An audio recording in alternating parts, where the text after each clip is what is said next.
Saya juga dipahamkan wujud perjanjian syaitan. Wujud perjanjian syaitan ini kita dapat berita baru ni, wujud perjanjian syaitan antara pihak-pihak tertentu untuk menumbangkan kerajaan GRSPH ni.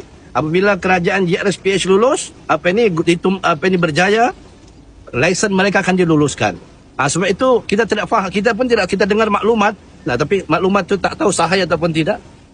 Terdapat perjanjian syaitan, dipanggil perjanjian syaitan, kami gelar ini sebagai perjanjian syaitan dengan salah satu parti politik. Kita pun kita tahu, tapi kita tidak mau dedahkan di sini untuk menumbangkan kerajaan ini. Dan kita dipahamkan apabila kerajaan GRSPH mereka akan ambil hasil bumi Sabah. Apa? Perjanjian syaitan? Mana ada perjanjian syaitan? Siapa buat perjanjian syaitan mau tumbangkan GRS Pakatan Harapan? Ini kerajaan GRS Pakatan Harapan, tak payah perjanjian syaitan, bah. Jangan bawa naratif dan persepsi baru. GRS Pakatan Harapan, rakyat yang akan tumbangkan, bah. Sebab ini GRS Pakatan Harapan gagal dan lemah. Masalah 3 serangkai tidak selesai. Rasuah adun-adun dia kedapatan pun tidak ditangkap sampai sekarang ini. Apa kau nak bawa ini? Kau ni siapa? Geng-geng Musang King punya orang kah? Aku mau tanya kau ni siapa kau ni?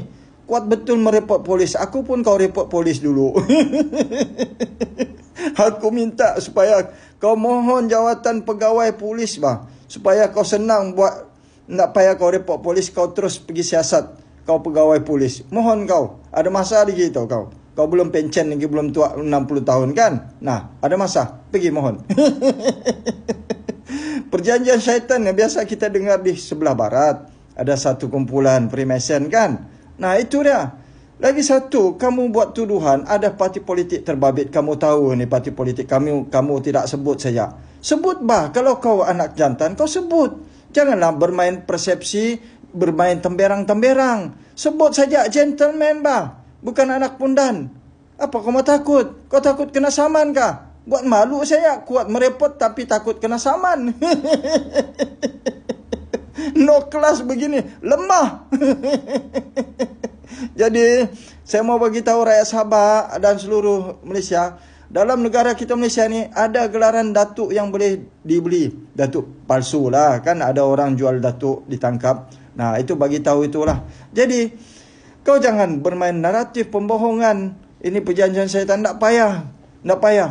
Rakyat akan jatuhkan, akan tumbangkan GRS Pakatan Harapan dalam PRN yang ke-17. Tunggu saja. Janji-janji penipu daripada GRS temberang saja kerja dorang ini. Gagal. Kau masih mau cakap ada pihak lain yang mau perjanjian syaitan mau jatuhkan. Tak payah. Tak payah. Kau jangan nak bawa kelentong kau pula. Pergi saja kau report polis. Janganlah kau cerita-cerita di depan wartawan tu mau jual kelentong kau. Ya. Jadi apa dia? Teruskan usaha kau. Semoga usaha kau boleh. Kau buat report polis banyak ni. Mudah-mudahan Haji Ji pandang kau, letak kau satu bagi kerusi lah. Kalau tak bagi kerusi dun, bagi kerusi banquet itu untuk kau.